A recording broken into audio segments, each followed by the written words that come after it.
Pessoal, então, essa aula aqui, ela está marcada aí no primeiro slide aí como uma aula extra, porque, como eu provavelmente já disse no e-mail que mandei para a lista da gente, esse assunto aí de estrutura de dados, ele não faz parte da ementa dessa disciplina de introdução à programação no curso de Ciência da Computação aqui no Centro de Informática, certo? Então, o curso tem uma grade, ele foi concebido de uma forma que nessa disciplina está mais focado com introdução à programação, conceitos mais básicos de programação, treinar bem isso, para esse conceito ser visto num outro momento, numa outra disciplina. O que a gente está fazendo, na verdade, é meio que até um teste, uma experiência com vocês, que deveria ajudar vocês. Essa é a intenção, né? Que a gente espera que, com a introdução à estrutura de dados, então a gente não vai ver nada super complexo, uma introdução, primeiro contato, a primeira ideia, né? Que vocês consigam, então, se dar melhor, isso que a gente espera, e eu vou agradecer o feedback de vocês, inclusive dos monitores das próximas disciplinas, e que vocês consigam enfrentar melhor uma disciplina que vem já no segundo semestre, onde vocês vão precisar desses conceitos, e aparentemente, nas turmas de engenharia da computação, começou a ser feito esse experimento de falar um pouquinho de introdução à estrutura de dados ainda na disciplina de IP, e isso aparentemente ajudou eles. Então a gente espera que ajude vocês também, certo? Daí está escrito assim, aula extra explicitamente, mas não é porque a gente vai cobrar nada de vocês não, tá? Não financeiramente falando, mas a gente vai cobrar sim que nos exercícios, a gente vai cobrar sim num projeto que use parte desses conceitos, mas os mais simples, não se desespere. Tranquilo? Então o objetivo da gente hoje é falar desses 4 estruturas de dados aqui, fila, lista, pilha e árvore. Entender o que é, né? E a gente consegue entender relativamente simples, dado que esses nomes são bem intuitivos, daí a escolha desses nomes para representar essas estruturas, tá? Então o objetivo da gente é ter esse primeiro contato.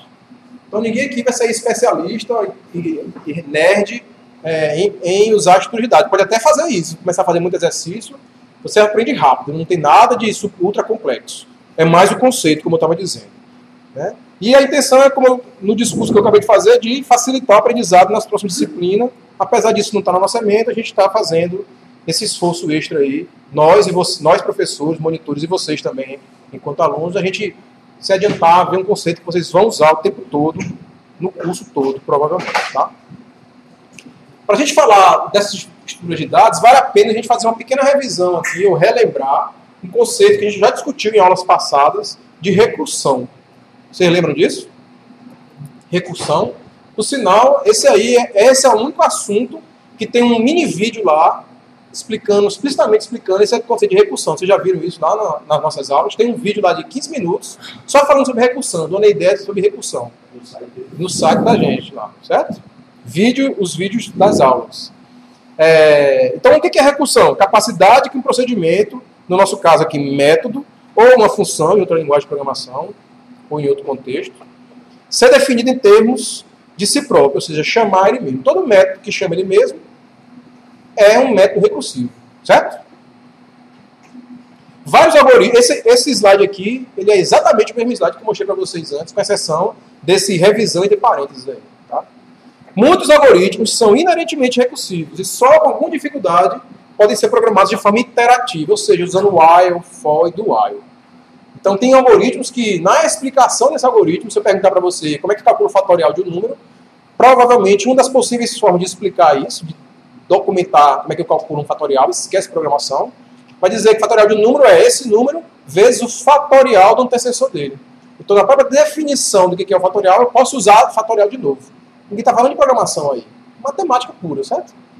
Então, na hora de eu programar isso, nada mais justo que um método que é recursivo consiga fazer mais facilmente, consiga implementar mais facilmente esse algoritmo. Tá? Essa é a ideia de algoritmos inerentemente recursivos, certo? E em Java também, claro, os métodos são recursivos, a gente já treinou isso, eu já deveria ter treinado, né? Então, exemplos clássicos são o fatorial, o Fibonacci, algoritmos de ordenação, e isso vocês vão ver com mais força lá em disciplinas que vão pegar no pé lá de estruturas de dados. A gente não vai tão a fundo aqui não, a gente vai dar uma introdução à estrutura de dados, tá? E como a gente está dizendo aqui, ó, aliás, é por isso que a gente está fazendo essa revisão, é fundamental o uso de recursão para a gente implementar estruturas de dados, ou manipular estruturas de dados, como as que a gente vai ver na aula de hoje, tá?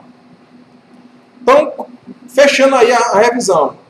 A iteração, então, comandos de repetição, a gente pode dizer que são casos particulares de recursão. Então, a ideia é que, numa linguagem de programação, basta que eu tenha uma capacidade lá de ser recursiva, eu consigo implementar while, for e do while, de repente, só com recursão, sem ter que ter isso nativo na linguagem de programação, por exemplo. Então, não sei se vocês lembram aqui desse exemplo que a gente mostrou também lá naquela primeira aula que a gente falou de recursão. Então, esse comando aqui, while b, execute p, o que ele faz? Enquanto essa expressão aí, b, uma expressão booleana, for verdadeira, né, eu vou executar esse método p. Ou seja, enquanto b for verdadeiro, execute p, não é isso? E aí eu espero que à medida que em algum momento, depois de executar algumas vezes esse método p, o valor da expressão b vai passar para falso, que aí eu paro a iteração. Tranquilo? Então, o equivalente a isso é escrever esse método recursivo aqui. mRec, que testa se b é verdadeiro, se for executa p, chama ele mesmo. Então, ele vai ficar executando mRec enquanto b for verdadeiro e espera que à medida que p for executado, mude o valor de b para falso. O valor da expressão b para falso. É exatamente a mesma, o mesmo resultado, vamos dizer assim, como se fossem equivalentes essas duas implementações aqui. Ok? Perguntas? Revisão, né? Bom, acabou a revisão. Então a gente vai começar a falar conceitualmente. Perceba que não tem Java ainda. Esqueça Java por um momento. Esqueça até programação por um momento. Vamos falar conceitualmente qual a ideia de uma lista. Qual a ideia de uma fila, qual a ideia de uma pilha e qual a ideia de uma árvore. É o que a gente vai fazer nos próximos 4 slides, se eu não me engano. Tá? Então o que é uma lista? É uma sequência, uma lista ou sequência, sequência é um sinônimo para lista também, para estrutura de dados lista.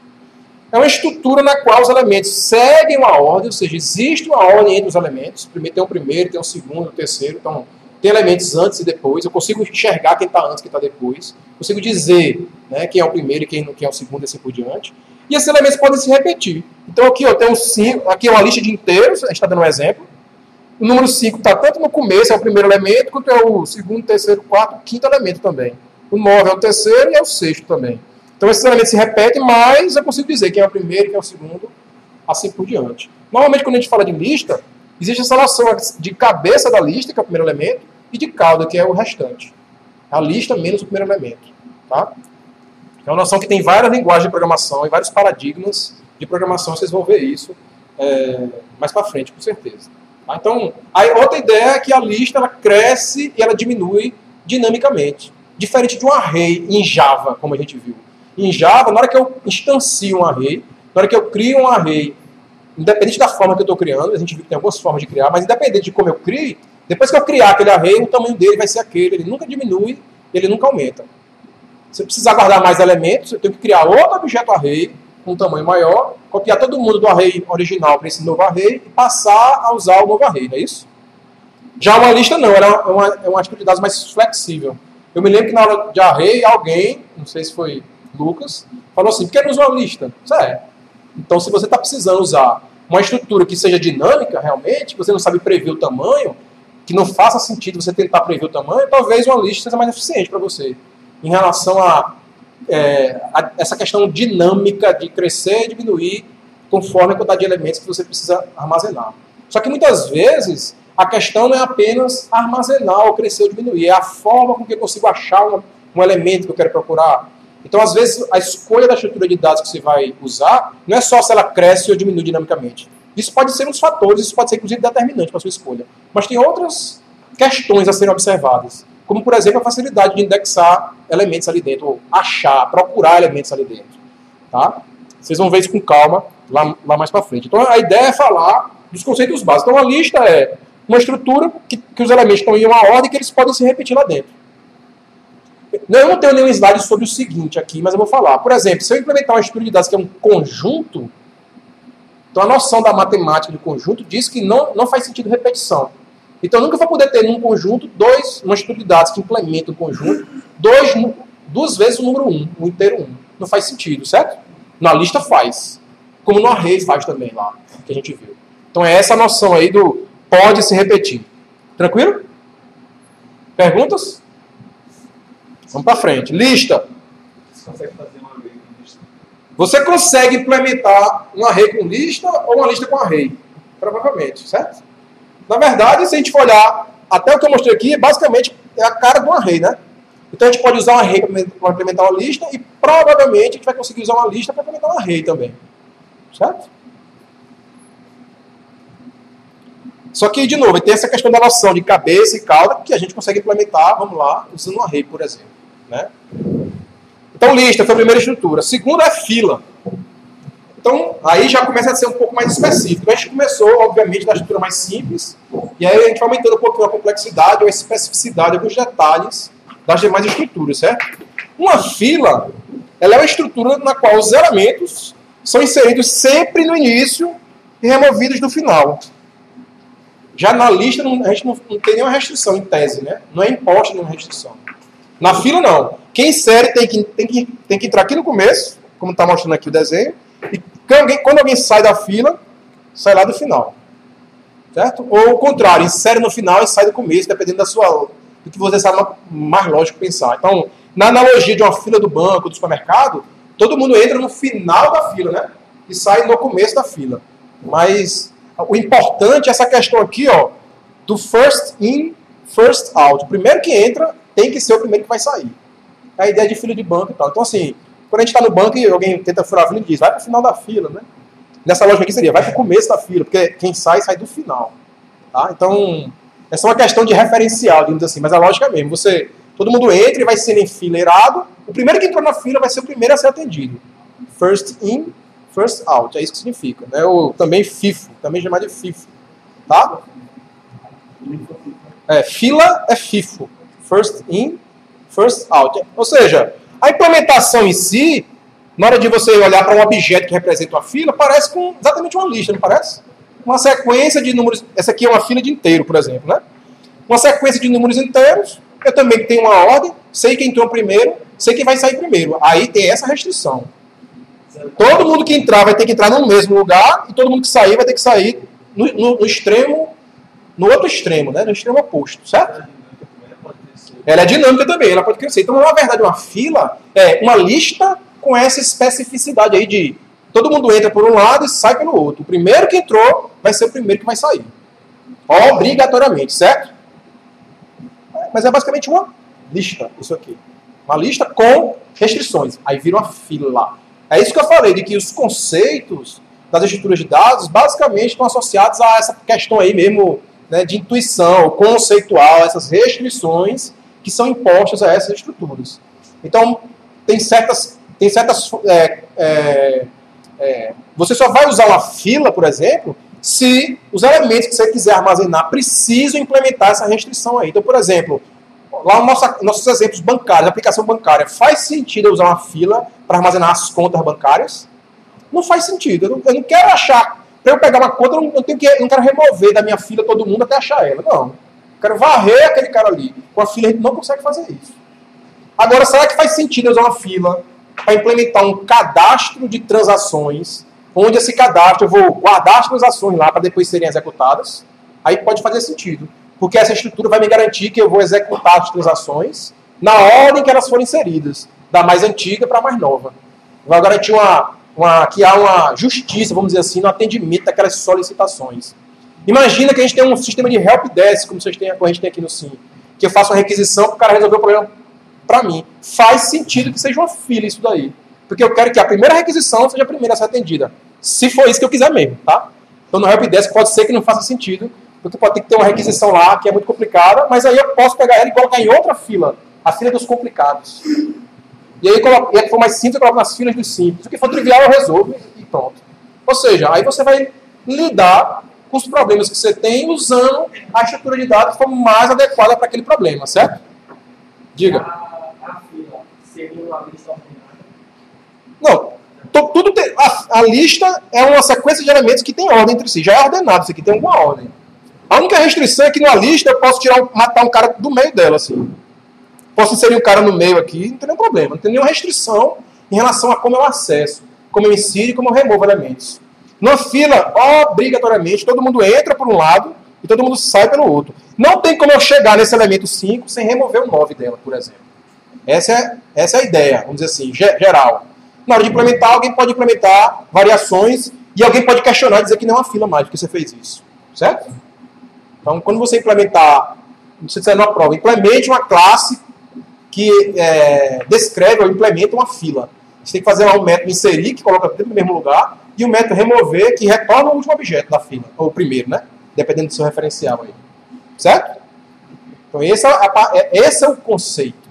Como a gente usa esse conceito, ou como a gente desvirtua esse conceito, são outros 500. Beleza? Nem sempre você vai querer usar uma fila, como eu estava dizendo. E pilha. É uma estrutura, aí tem de novo, a gente pode implementar isso como uma lista, só que com restrições, basicamente, em como eu insiro e removo elementos dessa estrutura. Então, uma pilha é uma estrutura em que elementos são sempre inseridos e removidos do início. Como uma pilha de livro, uma pilha de papel. Eu coloco alguém em cima, na hora que eu for tirar alguém, eu tiro sempre o primeiro, o de cima. Ou como a gente chama aqui, o topo da pilha. Então, eu sempre insiro no topo, removo do topo. Por isso que, obrigatoriamente, eu fiz, já para visualmente ficar o desenho assim, uma coisa empilhada, né? Um desenho em que os elementos estão empilhados. Tá? Então, isso é muito usado, e aí a gente consegue enxergar assim, se a gente for programar, se a gente for criar uma linguagem de programação, onde a gente tem que, por exemplo, definir a ideia, vamos dizer que você vai programar o compilador de Java, e você é responsável por lidar com a questão do escopo de variáveis. Vocês lembram disso, o escopo de variável? Então, se eu declarar uma variável num método, essa variável não vai ser visível para outro. Ou melhor, se eu declarar uma variável, um atributo, e uma variável no método com o mesmo nome, a primeira variável que eu vou achar com aquele nome é que está no método, não o atributo, não é isso? Se eu não usar o this, né?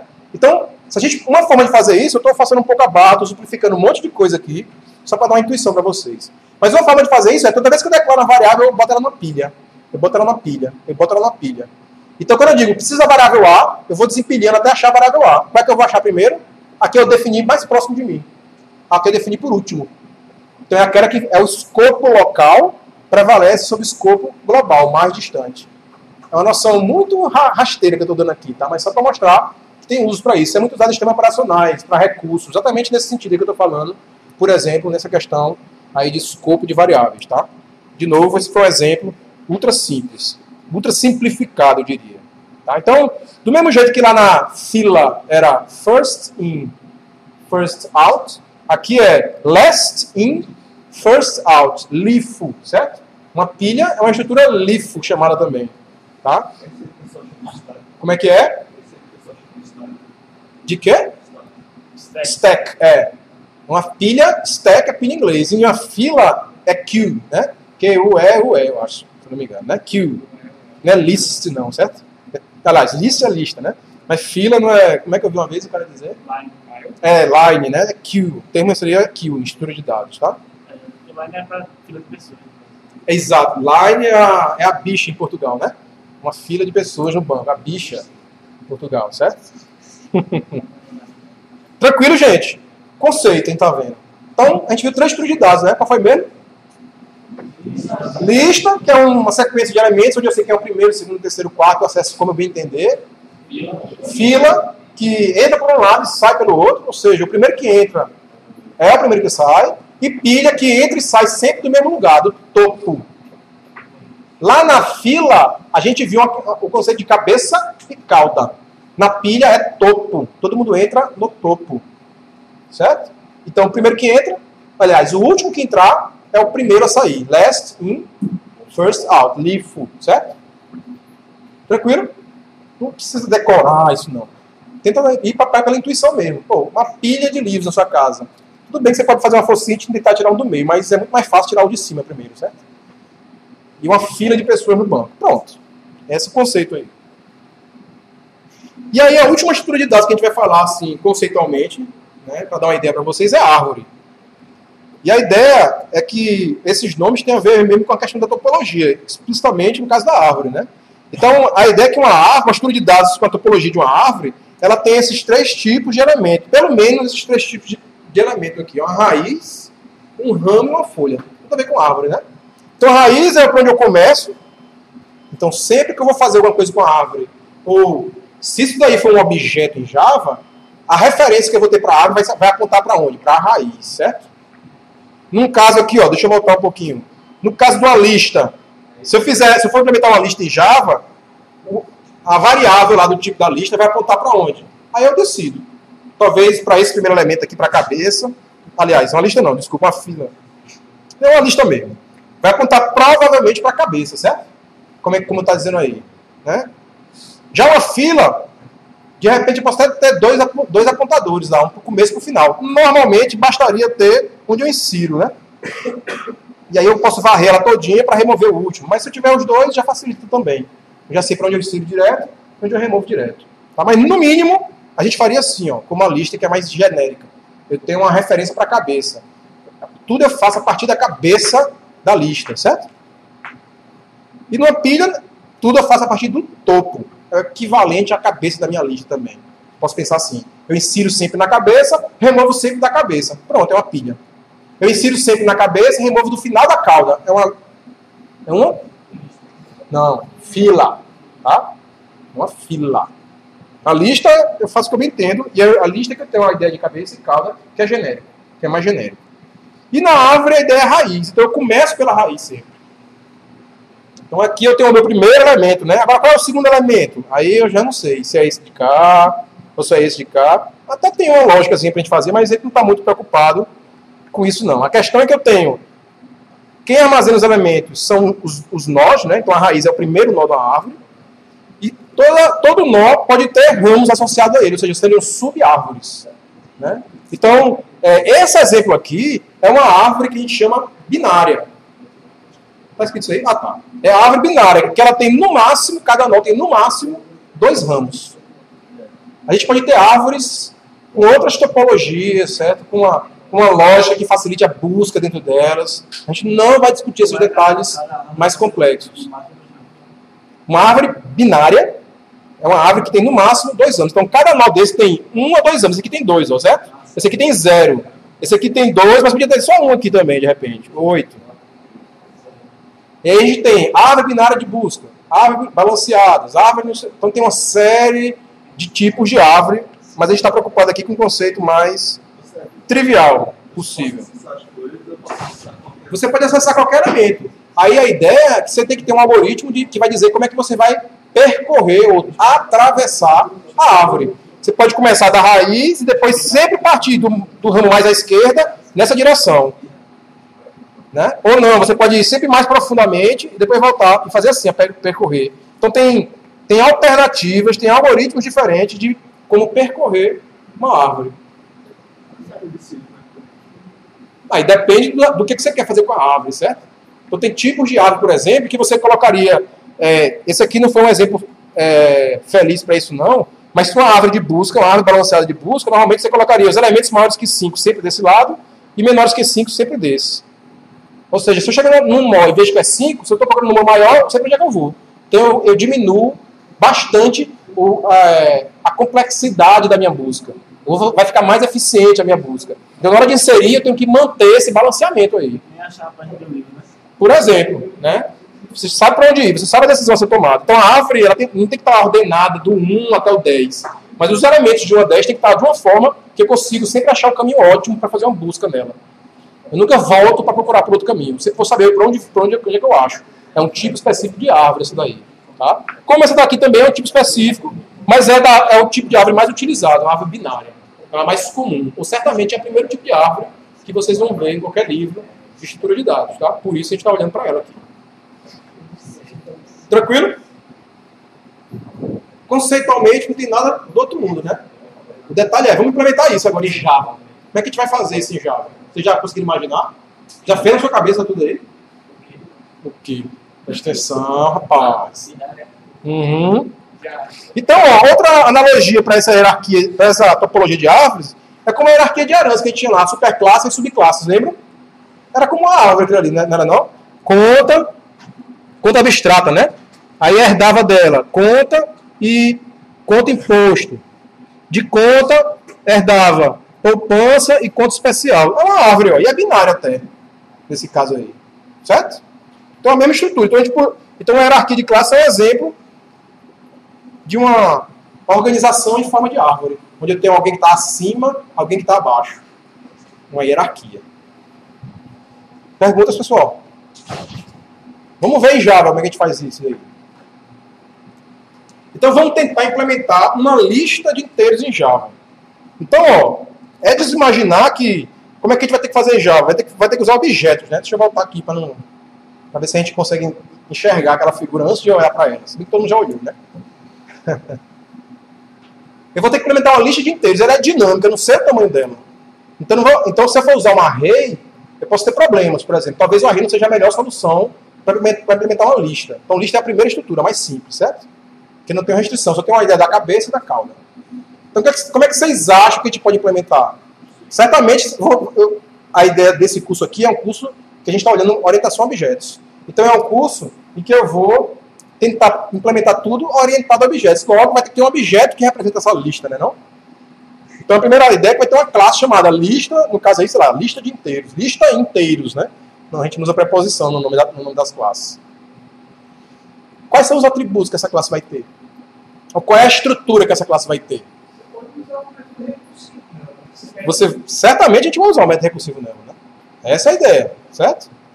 Mas deixa eu mostrar essa aqui, então, essa estrutura aqui.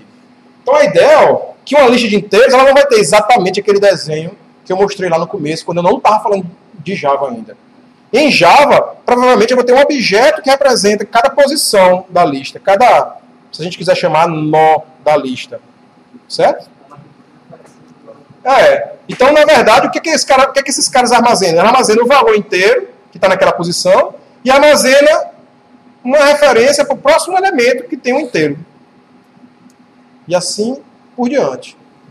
Então é o que a gente chama de uma lista encadeada. Então tem uma ligação, uma lista ligada, também chamada, certo? Um elemento está ligado ao próximo, que está ligado ao próximo, está ligado ao próximo. É assim que a gente implementa, é uma forma de implementar uma lista, mas é a forma normalmente mais direta, inclusive, de implementar uma lista. Tá? Então, a gente não está falando de classe Java ainda, mas vocês entendem que esse objeto aqui é da mesma classe desse objeto, que é da mesma classe desse objeto, e assim por diante, não entendem?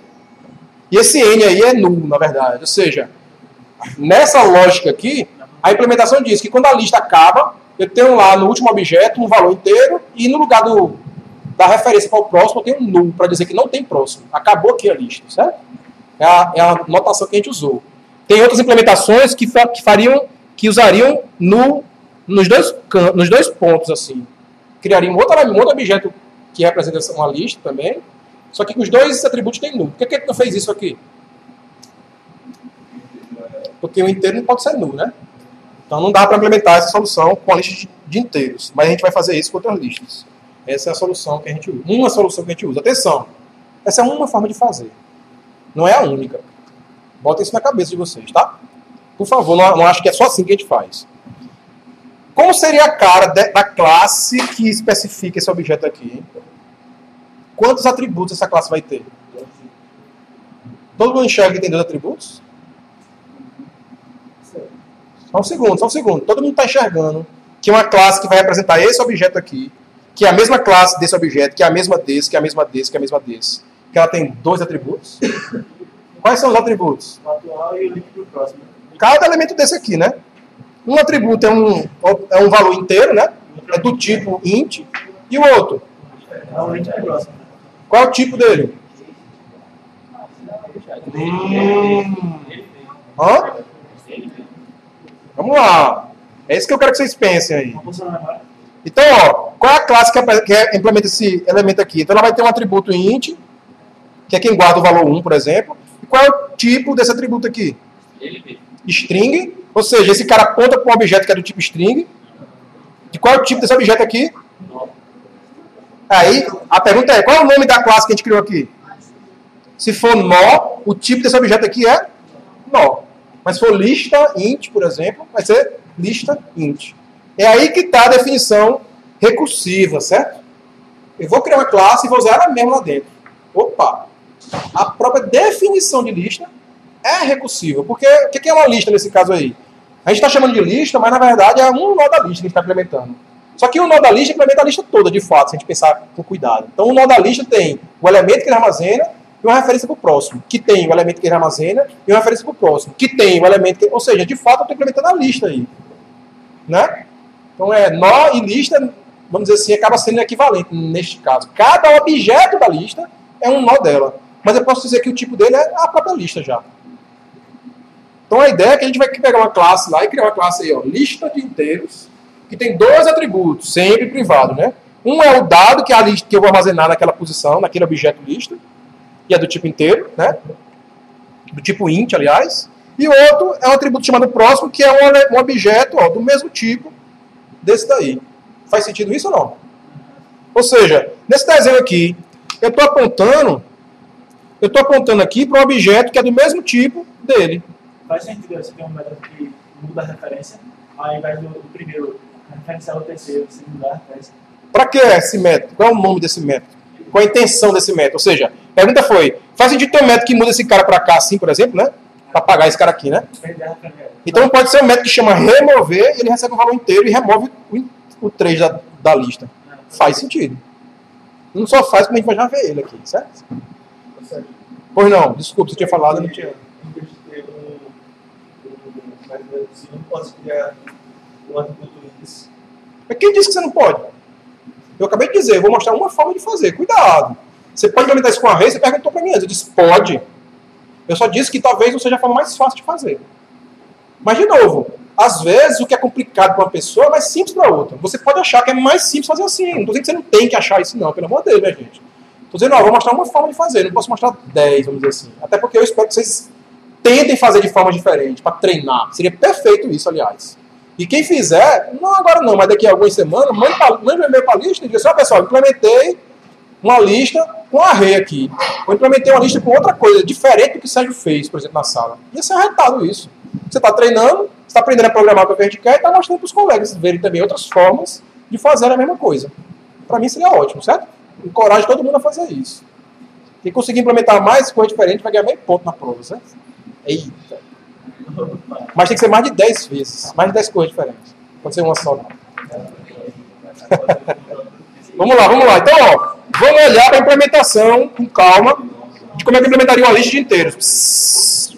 Então, ó, para simplificar aqui esse primeiro exemplo, eu estou dizendo que uma lista de inteiros só tem 2 métodos. Ó, inserir e remover. A gente não está mostrando a implementação ainda, mas tem 4 slides, tem 3 slides para frente que vai mostrar isso tudo. Então aqui eu estou dizendo que eu tenho 2 atributos, que eu vou ter que ter um construtor, não estou dizendo como é que é, ainda não estou demonstrando como é que ele vai ser, e vou ter 2 métodos, inserir e remover. Então, no mínimo, para uma lista funcional, eu tenho que conseguir inserir e remover elementos nela. Idealmente, eu deveria também ter pelo menos um procurar, né? Inserir e remover só talvez não seja suficiente. Mas, para a gente treinar aqui, vai ser suficiente, só para a gente treinar.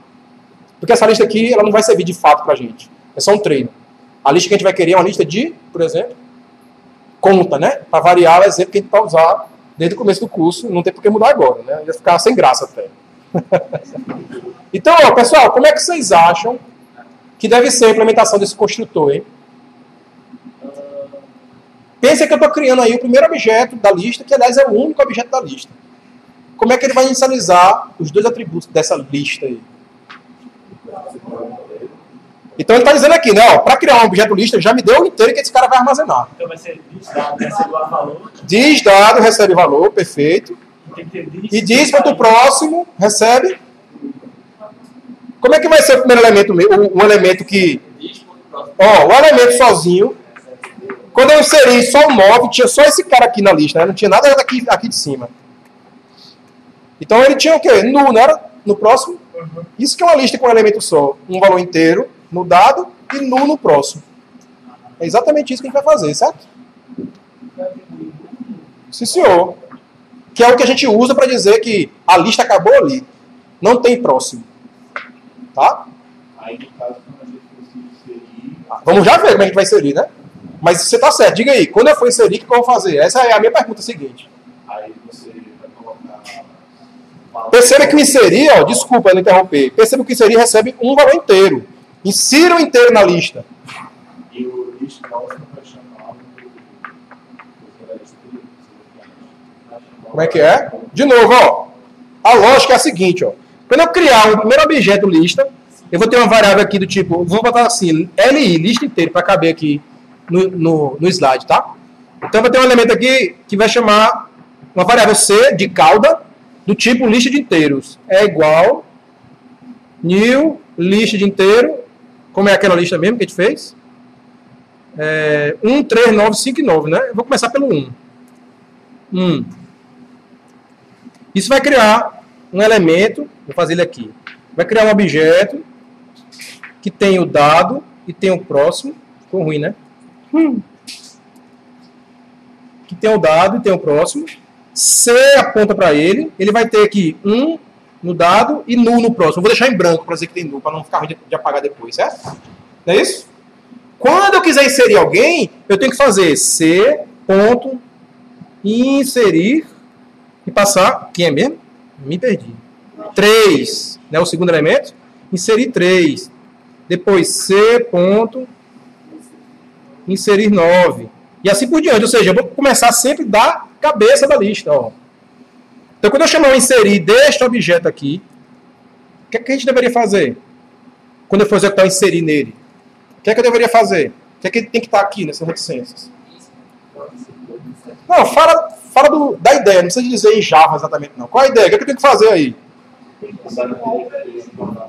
Eu tenho que criar um outro objeto, porque tem null, por enquanto, né, no próximo, né?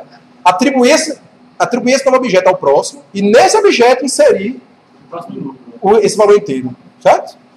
E o próximo desse valor objeto vai ser o que é que você acha que o próximo vai ser? Até porque quando eu criar ele, já automaticamente vai ser null, não vai não? Porque no construtor não bota null. Certo? E aí, estão enxergando mais ou menos a cara desse negócio ou não? O que é que esse inserir vai fazer? Eu vou chamar o inserir para esse objeto. Só tem um detalhe aí. A gente tem que perceber o seguinte. Quando eu chamar o inserir em C, nem sempre o C vai ser o único elemento da lista. Já pode ter 1000 elementos lá dentro. Só um segundo. Certo? Pode ter 1000 elementos lá dentro. Então você vai ter que tomar uma decisão. Primeiro é a seguinte. Esse aqui é o único elemento que tem na lista, ou melhor, é o último elemento da lista. Não tem mais ninguém depois dele. Se não tem mais ninguém depois dele, é aqui que eu vou inserir, por exemplo. Então eu vou criar um novo objeto. Vamos mostrar aqui. Vou criar um novo objeto. Fazer próximo, apontar para ele. E vou inserir o número. Esse valor aqui é aqui, ó.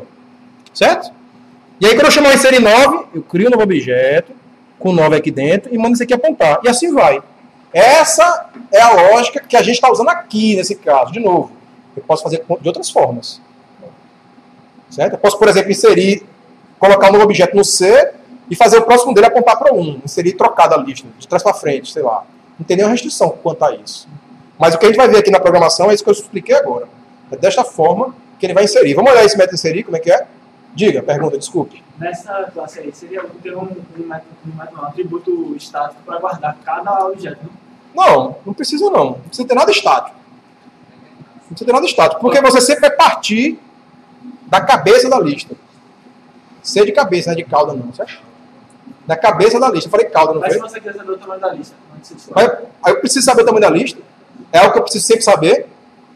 Desse jeito que eu estou fazendo aqui, a única forma de saber o tamanho da lista é percorrendo ela toda, realmente. Se você estiver implementando uma solução que você precisa o tempo todo saber o tamanho dela, então provavelmente você nem usaria uma lista, de repente. Depende do que você está fazendo. Um array, por exemplo, a gente sabe na hora o tamanho do array, não sabe? Mas se a gente quiser fazer desse jeito e quiser saber o tamanho, a gente tem que colocar um atributo estático. Uma maneira de fazer isso é colocar uma variável estática. Se é estático, não é atributo, certo? Atributo é sinônimo de variável de instância. De objeto. Isso, de objeto, perfeito. Estático é de classe, não é de objeto. Então, uma maneira de fazer é criar uma variável estática, privada, dizendo lá a quantidade, o tamanho, algo assim, que toda vez que você colocar alguém lá, ela incrementa essa variável. É uma maneira de fazer, de fato. Podia ser uma... Tem N maneiras de fazer, tá? Essa é uma delas, sem dúvida. Diga lá. Agora, não precisaria de um índice, não. E se o cara remover e uma lista tem vários valores iguais? Então, boa pergunta. Sérgio, uma lista pode ter valores repetidos, não pode? Pode. Mas aí é a natureza da lista. Certo? É a natureza da lista. A estrutura de dados lista permite isso. Se você não quer ter isso, de duas uma. Ou você, antes de mandar inserir na lista, checa se já não tem alguém lá com esse mesmo valor, ou você não usa a lista. Não, mas não é esse o problema. É que você tem vários elementos na lista e você tem que saber a ordem deles. Mas você não diz remove o primeiro. Você remove pelo elemento que está lá, tá entendendo? Aí você remove qualquer um. Talvez você queira... Ou seja, a gente tem que usar de forma adequada aquela estrutura. Então essa estrutura pode não ser adequada para o exemplo que você está pensando aí, entendeu? Vamos ver na prática como é que a gente vai usar uma lista? Eu vou mostrar, já. o valor, por exemplo, na lista que começou a 2 sociais que tinha 2 símbolos e 2 novos, Não, só. Bom, aliás, a pergunta, essa pergunta ela pode ser respondida de duas formas. Uma é, não, eu removo o primeiro que eu achar, ou sim, eu removo todos que estiverem lá dentro. Em tese, a lógica é remover o primeiro que eu achar. Porque eu sei que eu posso ter mais de um elemento lá dentro. E quando eu mandei remover um elemento. Certo? Então, seria mais lógico remover um só. Se eu remover todos, eu estaria tratando aquela lista como se fosse um conjunto, que só tem uns 5 lá dentro, por exemplo. Como se tivesse uns 5 lá dentro, entendeu? Eu não entendi como é que faz para inserir, mas se tiver, por exemplo, duas listas que tiver. Então, aí é outra coisa. Tem que ter um método merge. Não é inserir, certo? Aí são outros 500. Dá para fazer também. Não é nada do outro mundo, não. Mas vamos devagar. Não, mas vamos devagar, certo? Vamos para inserir aí. A gente não viu nem como é que insere ainda, que é o mais simples de tudo. Certo? Deixa eu mostrar o inserir. Alguém quer perguntar alguma coisa antes? Quer falar? Então, ó. O método de inserir ele tem 4 linhas, certo? É um if, que tem uma linha só dentro do if, com o else, que tem uma linha só dentro do else. Certo? Não tem nada do outro mundo. Um detalhe é que esse método é recursivo, certo? Todos os métodos que a gente vai fazer aqui vão ser recursivos. Então, basicamente, a decisão aqui é essa. Ó. Ou seja, o método inserir foi chamado no objeto, que é o último da lista. Cheguei no final da lista. Não tem mais ninguém no próximo. Não é isso aí que eu estou checando. Porque a gente combinou lá na anotação da gente que a gente implementar essa lista aqui. Onde o último elemento tem nulo dentro dele, lembra? Então isso aqui determina que eu cheguei no final da lista. O próximo ser nulo, certo? Não, quem disse que vai direto para o último? Não falei isso não, calma. Atenção, as palavras. Eu garanto para você que eu estou escolhendo bem as palavras. Está gravando, você vai ver de novo, do jeito que eu falei. Só um segundo, deixa eu dizer, ó. O que essa linha está fazendo é perguntando: o método inserir foi executado no objeto, que é o último da lista. Foi isso que eu falei. Então, vocês vão já entender porque eu estou falando assim. Tá? Então, vê se o próximo é nulo. Você está perguntando isso. Será que eu cheguei nesse elemento aqui? É isso que eu estou perguntando. Não disse que foi a primeira vez que eu chamei o inserir, não. Mas inserir não recebe qualquer. Inserir recebe valor. Calma, cara. Vou te mostrar já. Tem um pouco de paciência. Esse método inserir está sendo executado em um objeto. Do tipo lista int. Todos esses objetos aqui são desse tipo lista int. Então, esse método pode estar sendo executado nesse, ou nesse, ou nesse. Aquele caso ali, quando o próximo for null, vai ser verdadeiro quando eu executar nesse objeto aqui. É isso que eu estou dizendo. Porque só ele é que tem próximo igual a null, certo? Como é que eu vou executar ele? A gente não sabe realmente ainda. Vou chegar lá. Vamos com calma. Tem um pouquinho de paciência. Então, essa linha está perguntando, é isso. Ó, cheguei lá naquele último objeto. É isso que esse if está perguntando. O objeto no qual eu estou executando inserir é o último elemento da lista. Não é isso que eu estou checando? Todo mundo percebe isso aí ou não? Quem não perceber, levanta a mão aí, pelo amor de Deus. Pode levantar, não tenha medo não. Pisque com a direita e esquerda bem rápido, para ninguém ver que você está levantando a mão aí, que eu vou perceber. Vai, vai. Tem ninguém piscando. Beleza, todo mundo entendeu então. Não é pra vocês terem vergonha de dizer que não entenderam o negócio, minha gente. Isso aqui a gente está vendo hoje. Diga, Sérgio. Esse método de inserir, ele chama... Cara, só o seguinte, a gente está indo devagar, pelo amor de Deus, deixa eu ir devagar. Você entender essa parte aqui que eu estou falando por enquanto? Entendi. Eu sei que eu estou sendo chato até com você, porque eu estou dizendo isso, calma. Mas porque eu tenho que ver a turma Eu toda. já perguntei o que você já falou, assim. Certo, diga. Você falou que esse método é recursivo, né? Inserir. Ainda vou mostrar isso. Deixa eu mostrar primeiro, aí você pergunta. Eu estou forçando a barra mesmo, tentando ser mais chato até do que eu sou, de repente. Porque eu quero ir bem devagar. A gente analisou a primeira linha do método inserir, que é uma linha que testa o seguinte: cheguei no final da lista, ou seja, é ali que eu vou inserir agora esse elemento. Não é essa lógica que a gente está adotando aqui, inserir sempre no final? É a lógica que a gente está adotando. Não precisa ser essa, não, mas é a que a gente está adotando agora. Foi o que eu expliquei que ia fazer. Não foi aqui, ó? Inserir 9, eu inseri no final. Ó. Se eu for inserir outro elemento aqui, 10, eu vou criar um objeto aqui, inserir no final. 10. Certo? Certo, gente? Deixa eu explicar tudo, então. Ou seja, se eu sei que eu estou no final, é porque o próximo é nulo, então no próximo eu vou criar outro objeto lista já com o valor lá dentro. É exatamente esse passo que eu fiz agora aqui. Criar um objeto com 10 lá dentro e o próximo aponta para ele aqui. Certo? Foi esse passo que a gente fez no inserir. Só que a gente não vai chamar o elemento já lá no final, como o Lucas falou. A gente não vai. Então, quando eu chamar esse método inserir no C, do exemplo aqui, ó, quando eu fizer C ponto inserir, esse C aponta já para o elemento que não tem nu nesse caso aí. C ponto inserir 10. Não tem nu aqui. Vou tirar o 10 de novo daqui. Não tem, o C não aponta para um objeto que tem nu no próximo, não. Não é isso? Então ele vai cair no else. O que é que vai acontecer? Opa!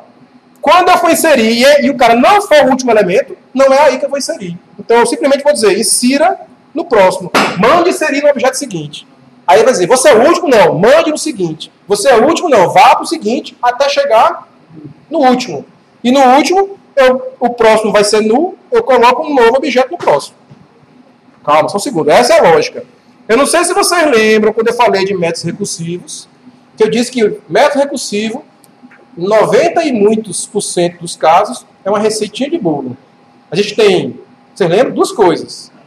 Caso base e passo recursivo. Caso base, passo recursivo. É isso. Então, normalmente, a gente começa pelo caso base. Em seguida, o passo recursivo. A gente podia ter implementado o contrário, né? Diz ponto próximo diferente de null, chama inserido próximo. Else, aí fazer o caso base. Só que a lógica de um método recursivo normalmente é essa. Por isso que na hora de explicar, pode não ficar tão óbvio, porque eu quis explicar pelo começo, né? Pelo caso base. E aí, por isso que eu já usei a noção de estou executando agora no último elemento. Não significa que eu comecei por ele, mas eu agora estou nele. Só vai ser true isso aqui quando eu chegar lá no último elemento. Vamos lá. É mais legal testar a validade, a verdade, do que a falsidade. Bom, eu também acho que é mais lógico, certo? Quer perguntar agora? Eu já... Olha aí, tá vendo? Vamos lá. Já. Eu tinha levantado antes a mão. Fala assim que a lista não seria onde você quiser. Vai cair mais tranquilo. Não, vamos lá. Significa que a pergunta foi, Sérgio, a lista, você disse que eu posso inserir onde eu bem entender. Né? Em tese não tem uma restrição não de como eu vou inserir. Só que na hora de implementar, eu tenho que escolher uma forma de fazer. Aqui eu escolhi assim. Você pode fazer de outra forma. Foi o que eu falei há pouco, certo? Então isso aqui é uma implementação de lista de inteiro. Vocês podem fazer algumas outras, eu tenho certeza. Inclusive sem usar recursão. Certo? Usando array, lá vai pedra para lá. Certo? Usando índice, um bocado de coisa lá, estático. Mas vocês, existem N formas de implementar. Agora, essa aqui é a forma mais, vamos dizer assim, tradicional, eu diria. Certo? Ou, em geral, vai ser a primeira forma que você vai aprender num curso, quando vai falar lista ou num livro que você vai ler. Geralmente, ele vai ensinar... Assim, esse detalhe, se o próximo é nu ou se o nu é esse aqui mesmo, isso pode mudar um pouquinho. Mas a lógica de implementação é com método recursivo e é dessa forma aí. Certo? Vamos lá, pergunta? Massa. Mais perguntas, gente? Mas quem disse que tem uma paixão por métodos recursivos? Ele parece pior do que o método normal em todos os... Vamos fazer uma experiência? A gente vai pegar essa implementação aí do lista inteiro e você vai fazer um em array. A gente vai ver qual é que parece mais complexo, talvez, de implementar, certo? Porque, pessoal, de novo, o fácil é relativo. Lucas pode achar que é mais fácil fazer com array e ninguém vai tirar da cabeça dele, porque ele acha mais fácil. Ou ele acha mais fácil raciocinar iterativamente do que de forma recursiva. Atenção, a gente aqui aprendeu primeiro recursão ou iteração? Interação. Então a gente começou a raciocinar assim, certo?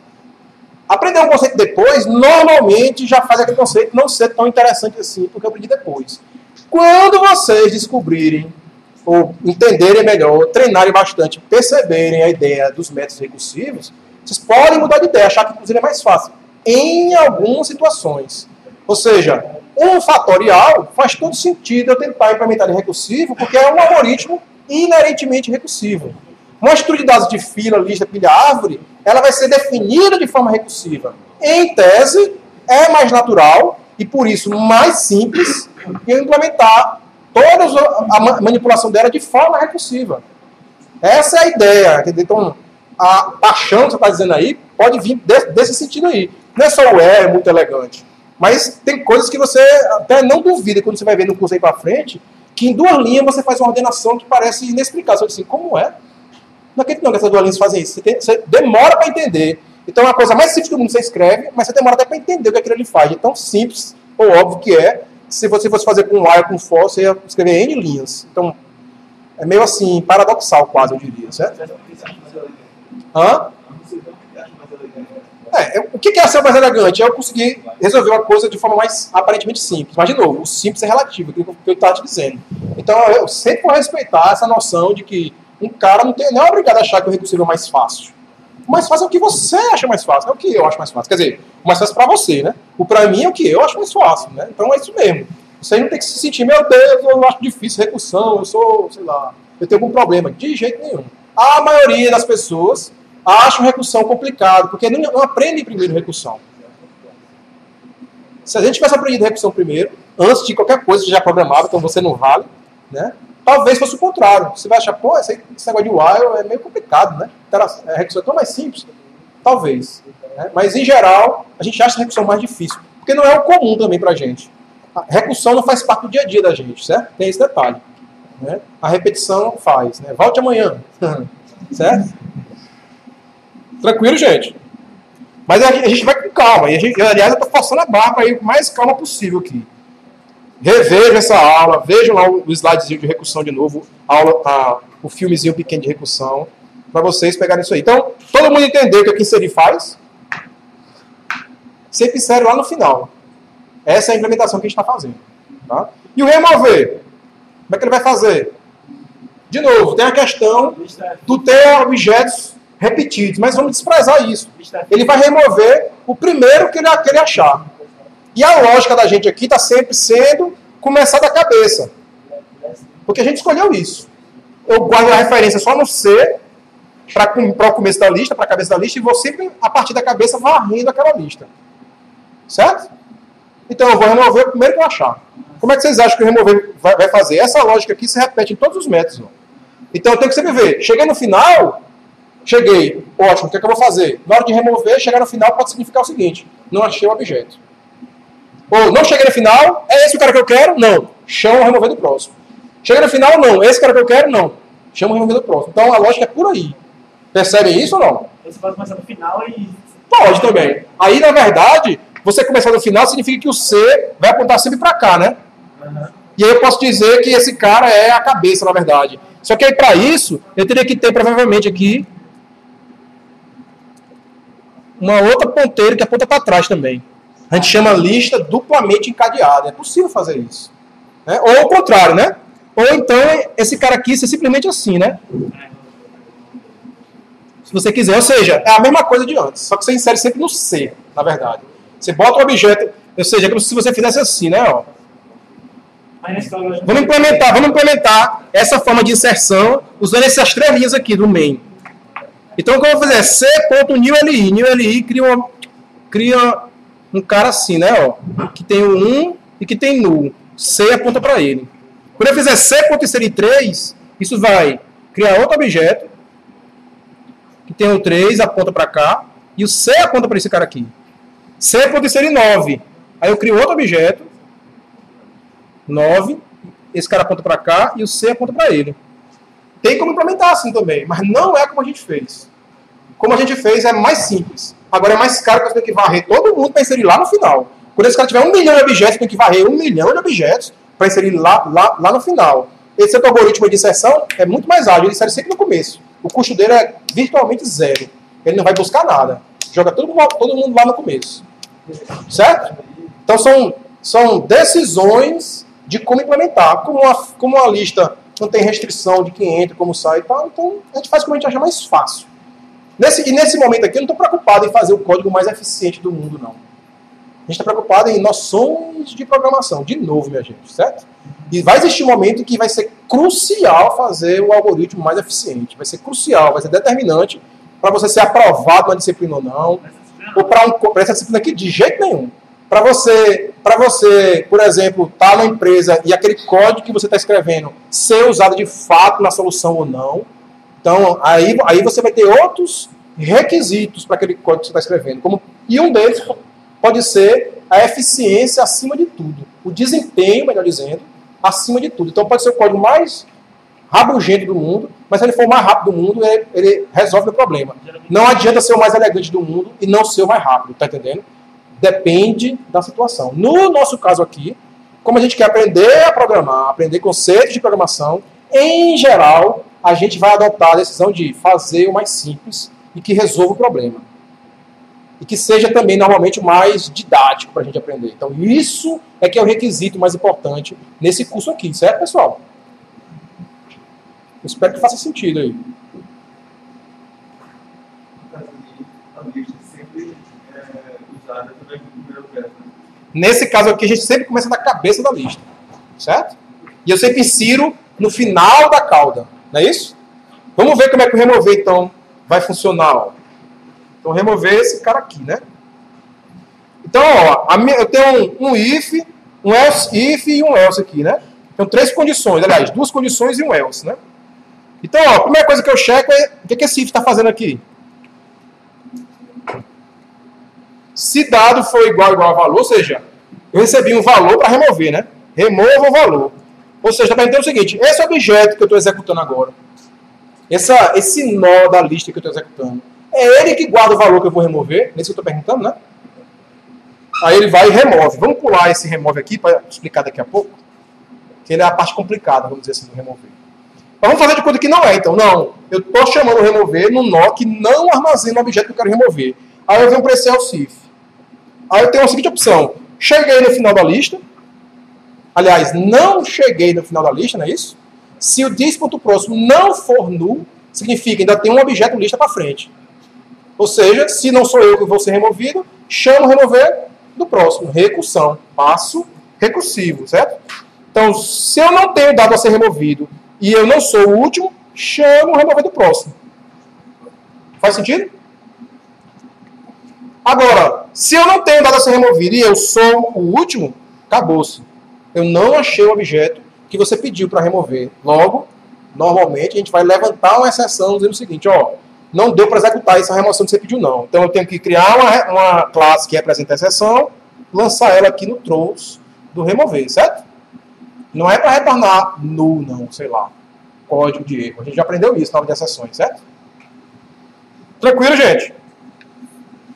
Agora vamos ver o remover, né? Tá, mas eu cheguei então no nó da lista que eu quero remover o inteiro. O que esse cara está fazendo aí? O que vocês estão entendendo aí desse código? Essas 2 linhas de código.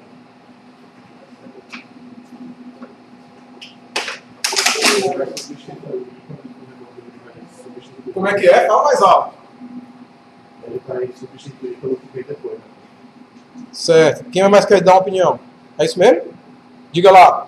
O atributo é privado, só não tem como ele acessar o outro. Opa, olha aí. 2 pessoas falaram 2 coisas interessantes. A primeira foi, eu estou copiando para cima de mim todo mundo que está no próximo, não é não? O meu dado recebe o dado do próximo. O meu próximo recebe o próximo do próximo. Então o que eu estou fazendo, na verdade, é assim, ó. Deixa eu fazer um desenho aí que vai explicar o que é que está sendo feito. Então, ó, o C aponta para esse elemento aqui, que tem 9, que aponta para esse elemento aqui, que tem 8, que aponta para esse elemento aqui, que tem, sei lá, 6, e aqui tem null. Se eu quiser remover o 8, o que esse algoritmo faz aí é C.remover 8. Ele vai perguntar para esse objeto, né? Dis.dado é igual a 8? Sim ou não? Não. Aí vai para o else if. Dis.próximo é diferente de null? É. Chama o remover do próximo, que é esse cara, né? Aí chama o remover para esse cara passando 8. Dis.dado é igual a 8? É. Então eu vou deletar essas 2 linhas. Dis.dado, que é esse cara, recebe próximo.dado, que é esse cara, né? Não é isso? Bota o 6 aqui. Dis.próximo, que é esse cara, recebe próximo.próximo, que é esse cara, não? Bota o null aqui. Removi o cara da lista? Removi porque saindo do C, eu não consigo mais chegar nesse cara aqui, né? Nem no 8 que existia antes. E se o garbage collector rodar agora, o que vai acontecer? Tchau, né? Ele limpa aquele objeto que ninguém chega mais nele. Então, assim, é uma forma não tão intuitiva de remoção, eu diria. Mas é a mais simples de fazer. Aí Então, apesar de não ser intuitiva, é a mais simples, a que vai ser é a mais trivial. Então, eu simplesmente copio todo mundo do próximo para cima de mim, que eu me removi, vamos dizer assim. Agora, se eu for pegar o último. Se for remover o último, o que vai acontecer? Vai acontecer o quê se for pegar o último? Vai dar um erro em tempo de execução. Quando eu fizer this ponto próximo, vai acontecer o quê? No pointer exception. Assim, fala com o try catch aí. Não, aí veja, esse algoritmo aqui, ele não resolve o problema quando você vai remover o último elemento. Vocês podiam não ter percebido isso, né? Certo? Então, assim, vocês entenderam o que eu tô falando, que o colega identificou aqui? Esse algoritmo aí, toda vez que eu mandar remover o último, vai dar um null pointer exception. Não adianta botar um try catch, porque eu quero que remova, não é resolver o erro. Não tem como resolver esse erro. Entendi. O try catch seria no catch remover, né? Resolveria sim, mas seria meio forçado, não fica bonito.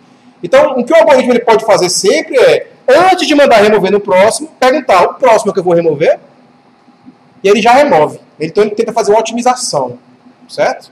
Esse é um problema da gente. Então, esse é um problema do último elemento ser um cara que guarda um dado e null. Por isso que eu falei que a solução mais simples, que é a que a gente vai fazer lá na conta, o último elemento vai ser assim, ó. Null e null. Aí a gente não vai ter esse problema. Por isso que a gente adota essa solução no caso de uma conta. No caso de um inteiro, não tem como fazer isso, porque o inteiro não pode ser nulo, certo? O quê?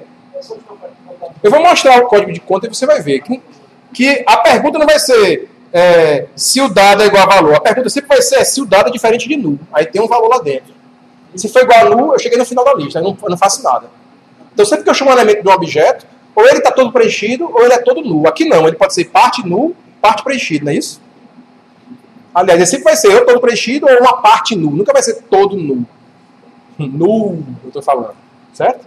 Então esse algoritmo do jeito que está aqui, sim, ele dá um erro em tempo de execução, dá um null pointer exception, quando você manda remover o último. Porque quando você chegar no último, vai ter um valor no dado, mas no próximo vai ter null. Aí isso aqui vai dar um null pointer exception. Ou seja, aqui dentro tinha que ter um if perguntando, eu sou o último? E mesmo assim não resolveria, né? Porque, beleza, eu sou o último, eu tenho que remover. E aí eu faço o quê? Eu não consigo voltar. Por isso que o try catch não resolveria. Eu não consigo voltar na lista, a não ser que a lista fosse duplamente encadeada. Eu conseguiria voltar, chamar o remover para trás agora.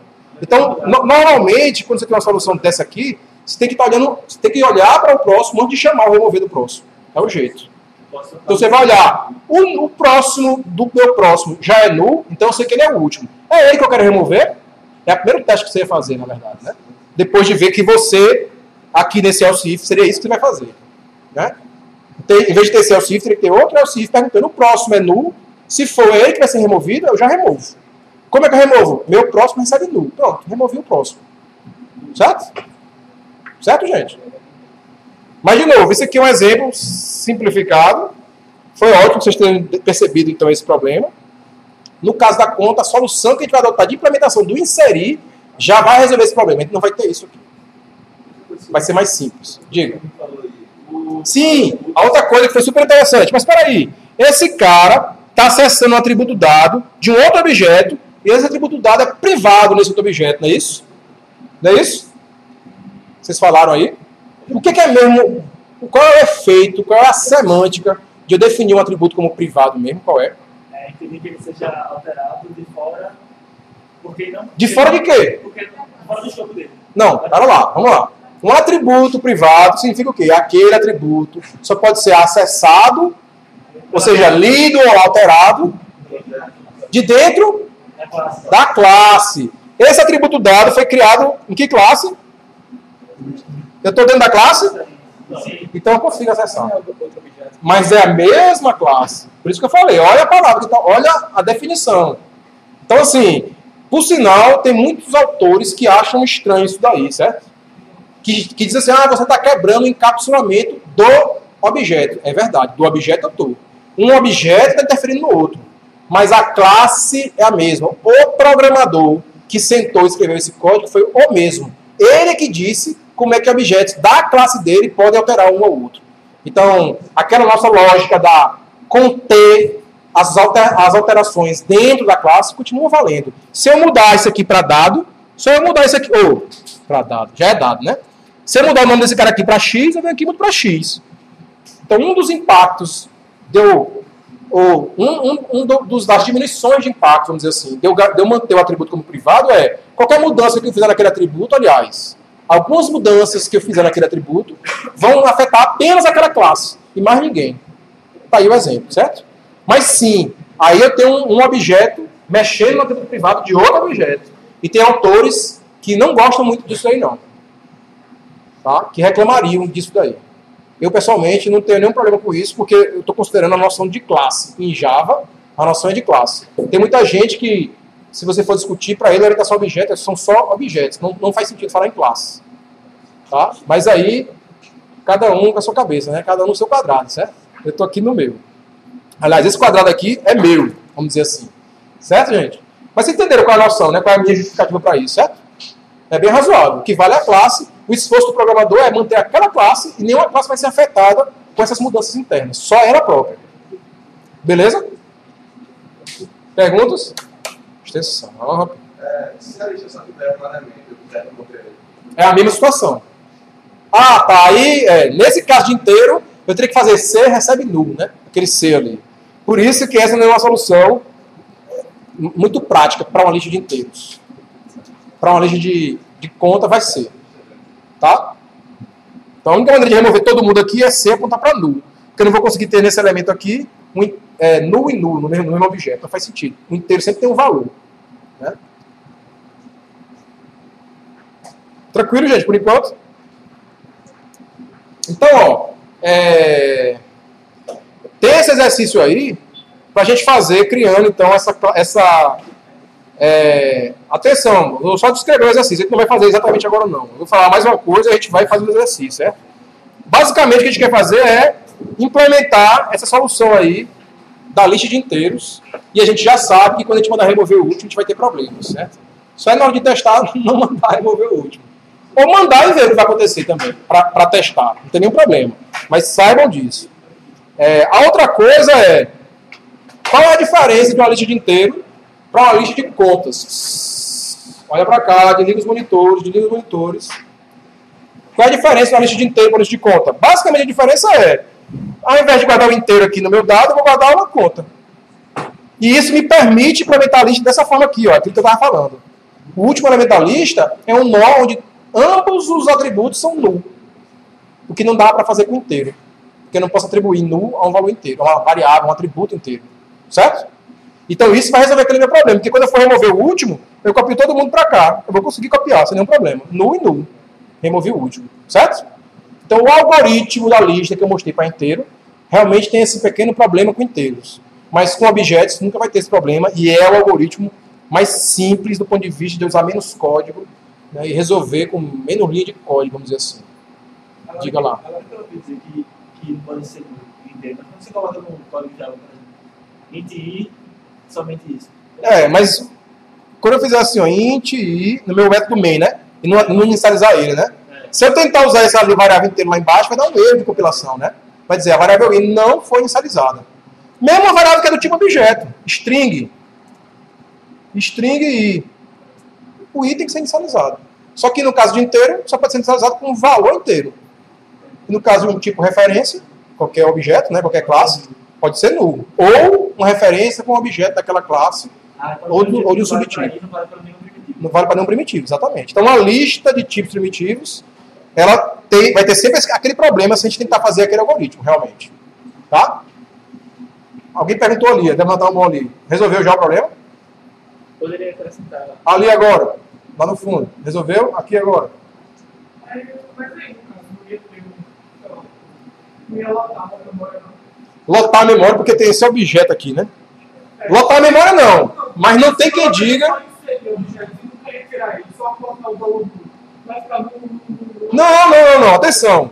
Se uma lista tem 1 milhão de contas, ela tem 1 milhão e 1 desses objetos. Apenas um objeto é assim. É o último objeto. É onde eu vou inserir a próxima conta. Certo? Quantos elementos tem nessa lista aí? 3. 3 elementos. Eu apenas preparei a posição onde eu vou colocar a quarta conta. Quando eu colocar ela aqui, aí eu vou criar uma conta, esse cara aponta para cá, e eu vou criar outro objeto desse com tudo nulo, e esse cara aponta para cá. Só tem um objeto com tudo nulo, é onde eu vou inserir o próximo cara, a próxima conta, certo? Estou usando mais memória? Claro que eu tenho um objeto a mais aí, do que a outra implementação, mas para o tipo de problema que está resolvendo aqui, é irrelevante esse objeto a mais. Para outros tipos de problema, como eu já dei exemplos aqui, então você pode estar escrevendo um código que vai rodar num microprocessador específico que tem uma memória limitada.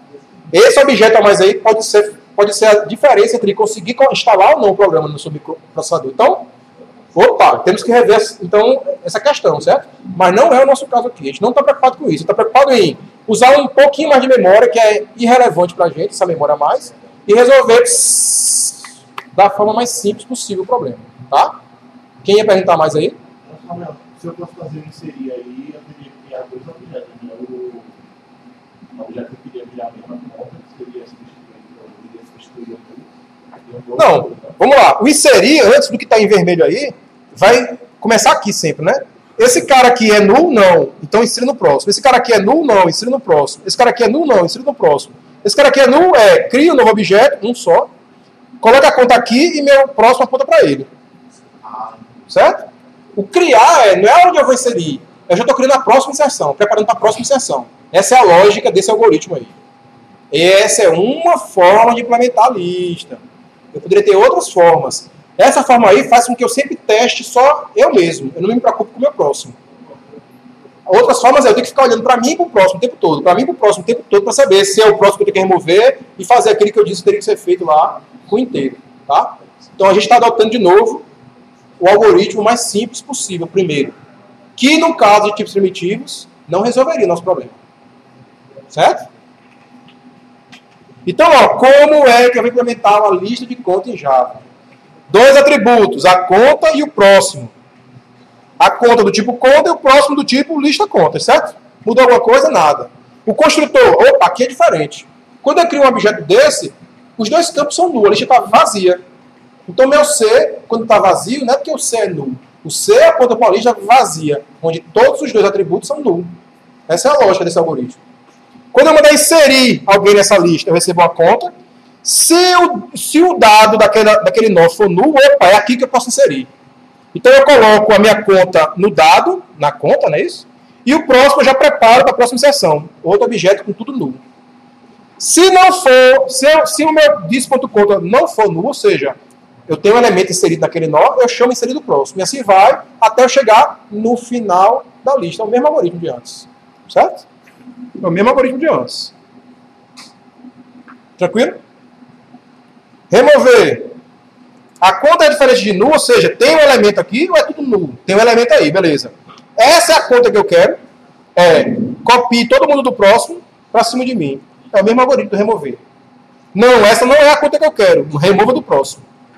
Quando eu chegar lá no último elemento, na verdade no penúltimo da lista, no penúltimo objeto da lista, mas que é o último elemento da lista, o meu próximo, o meu conta vai ser igual a null. Então eu não vou entrar nesse if. Eu vou entrar nesse else aqui. Se o dis.conta for null, é porque eu cheguei nesse cara aqui, ó. Ih, tá feio aqui, não tá? É porque eu cheguei nesse cara aqui, ou seja, não tem mais ninguém na lista. Então se ele for null,